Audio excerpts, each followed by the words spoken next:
Okay, today we are going to be discussing the elements of design for interior design. These are the tools applied to create the design when decorating. This PowerPoint presentation is not going to be the prettiest, but it has the information we like. A line, you have four different kinds of lines. You have horizontal, which will create a feeling of rest and peace. You have vertical lines that create height and movement upwards. You have diagonal long lines that gives a feeling of action or motion, and curved lines that create a soft, feminine, gentle look. Horizontal lines, some examples.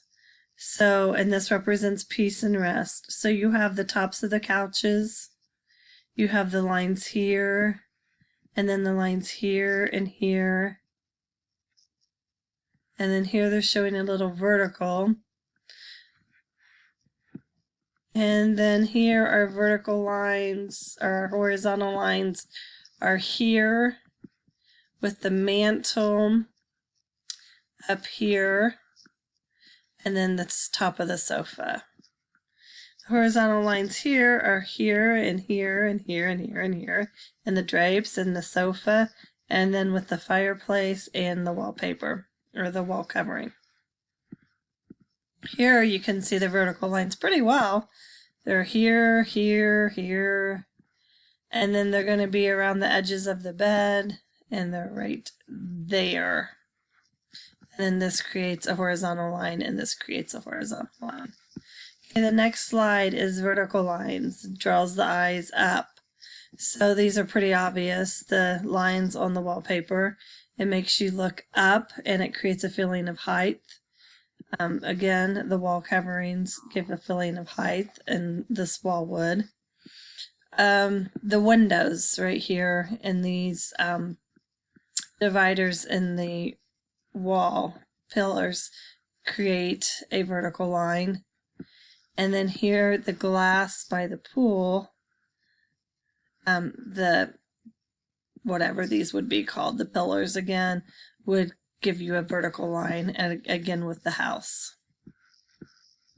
Diagonal lines, this does movement or motion. And you can see here in the bookcase how the diagonal lines, it creates kind of a busyness. Right here in the bedroom. And then look at that, oh my goodness, that's a lot of motion going on. And right here and there. To me, I'm not a person that likes busyness. And that to me is just a lot of busyness, but some people like that. Curved line is soft and slow motion. It's just kind of elegant. Look how the curved just kind of softens the room.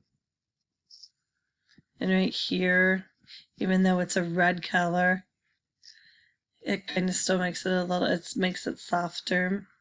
Here on the building, how it's curved, and on the ceiling. Shape and form. So two-dimensional shape is like a circle. So this would be your rugs, pictures, things that lie flat on the ground or lie flat. More dimensions form a ball. It can make an object stand out. It can be used to create a boundary. All objects have shape. The rule is form follows function. Notice the line and the shape created. Examples of shape and form. So here's the shape. And then we have these and the chairs. These flower chairs. This causes a uniqueness. Space, the area you're working with. So you have positive space, which has something in it, a chair, table, or couch, and negative space is where the area is empty. Positive and negative space, you can't have one without the other. So right here, this would be your positive space, and all this is your negative space. This would be your positive space. This would be your negative. Positive, negative. The area without anything in it is your negative. Negative, negative, and negative. Texture is the tactile nature of the item, so it's the way something feels. So formal living rooms or formal living would be a smooth and it reflects more light. Informal has the rough textures and it absorbs light. And some examples would be, this is formal. It's very lit up. This is formal. This is informal. Notice how dark it is. And I would say this is informal, even though it's pretty lit up.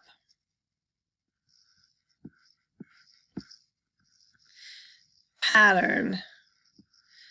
Pattern uses the elements of design in either planned or random repetitions to enhance the design.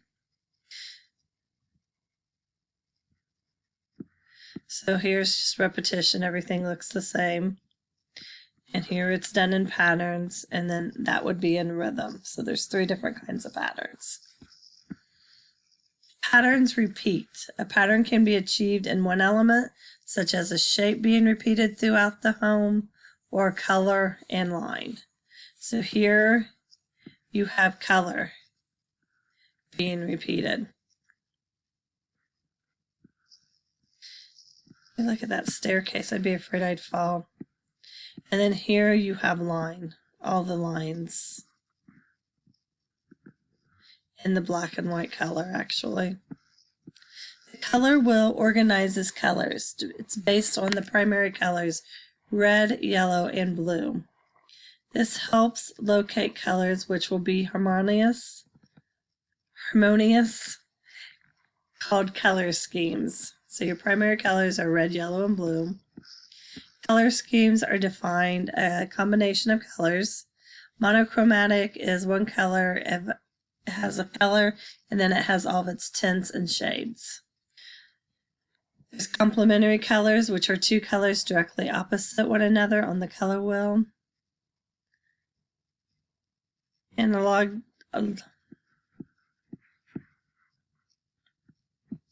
Then you have the analogous, which is 3 or more colors next to each other on the color wheel. And then you have the triad, using 3 colors equal distance apart on the color wheel. So monochromatic, it's all the shades and tints of purple. So they use this color, this, and then a lighter shade. Here's some, here's all blue, different shades of blue.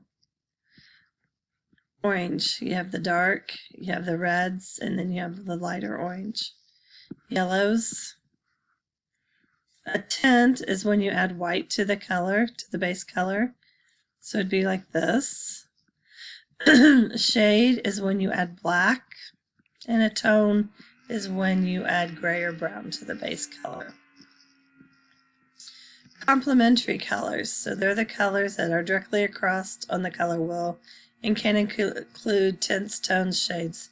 So complementary to blue, purple is yellow, and complementary of red is green. So in this room you have the green wall with red furniture. You have the light shades of green with the pink. Here you have blue and orange, which are across each other on the color wheel. And here you have purple and yellow, which is right there and there. Analogous consists of at least 3 colors next to each other on the color wheel. So you're going to take orange, orange, and yellow. So here they had a yellow, the orange, and a darker orange. Here they did yellow, green, and blue. Here they did light blue, dark blue, and this one, or these three. Triad. 3 colors equal distance apart on the color wheel. All primary, all secondary, or all tertiary colors. So they use yellow, blue, and red, yellow, blue, and red, yellow, blue, and red. Neutral colors are blacks, whites, grays, browns. These colors are not found on the color wheel. They tend to be more formal. Colors on the color wheel are limited and used for emphasis. I love the use of grays and the darker gray or black. Right now, grays are very popular in interior design, and before grays, it was your browns, like your beiges, or off-white. Warm colors consist of red, oranges, and yellows. Tones and shades are used with the warm color scheme rather than tints.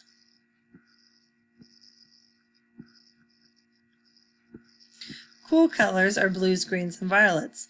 More tints are used as well as neutrals, particularly black and white.